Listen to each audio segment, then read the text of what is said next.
welcome to an infotainment review of Audi Q3. So let's get right into it and start with the controllers, which are located here.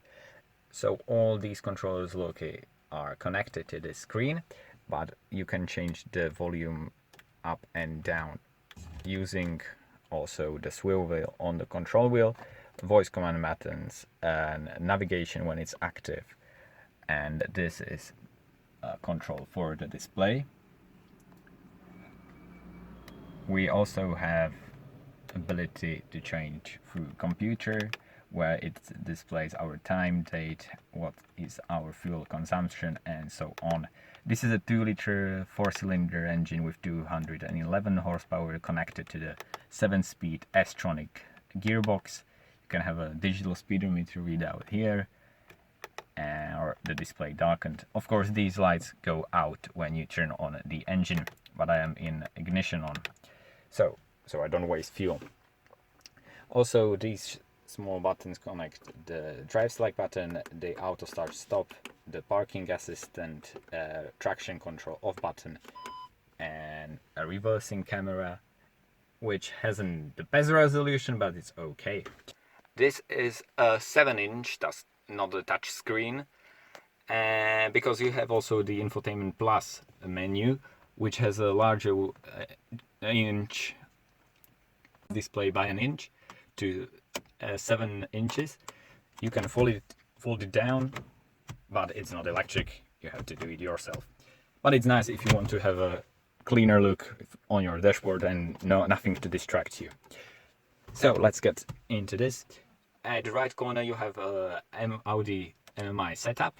You click these 4 wheels to control what is changed here and there.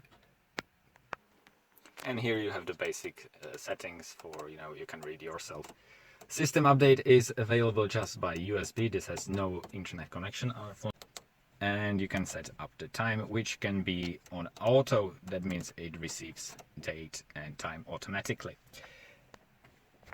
A menu button, you get to the home main screen, and from here you can see the sources we've got.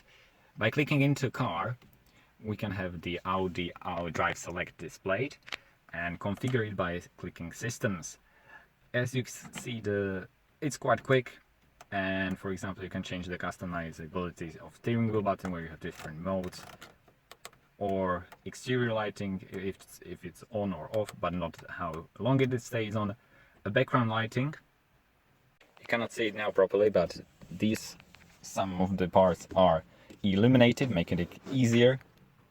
Also at the passenger side you can also control the central locking whenever it opens all windows or all doors or not. Driver assist, we have the blind spot monitor, which you control up by this turn on and off using this little wheel, and you can see how bright it is, changing on the settings.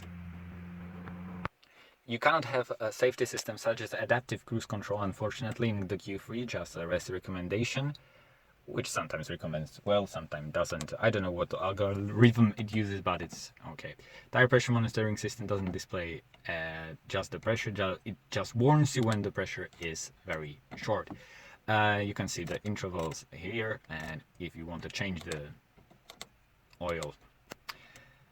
These drive modes, of course, control when you have the adaptive dampers, also the damper characteristics. These are electro-hydraulic, and you have got different settings. Auto doesn't automatically select what is the best driving mode. It is like a compromise between all of these modes. Going back to the menu, we can select telephone, info about the traffic road signs, and and display them or read them. B67, Wienerstraße, Gradkorn, towards Lennplatz, between Exerzingplatzstraße and Schippenstraße. Construction work, lane closed. Thank you. You can customize it if it's on, off, and that's all. Next up, or you can see it on the map. Right there. Or when you have a readout from the radio, it also remembers it automatically. Next up, going to the telephone settings, accessible via this button right here or through the menu. And you can see, of course, the missed calls, received calls, and so on. Dial someone if you know the number. The Bluetooth isn't the fastest in this vehicle, but it's okay. Next part, navigation. Actually, this package costs 1,400 euros when buying. Here is the map and how it zooms. It's quite responsive, not the fastest. Destination input is available right here. What is unfortunate, you cannot put it in one place like in more modern systems in Audi just by, you know, making it one by one letter. Instead of Bratislava, you select E, I. For example, you go to Einsteinova, we go to intersection de Petržalka. List menu and select. Okay. And start route guidance. Maybe we will show you how quickly it counts. Once again, not the best system, but not the worst. You know, have different options using the fast or more efficient route, which is always the number 3 or something in between. In the instrument panel, it displays what you should do next, you know, how long it will take and what will the road be like.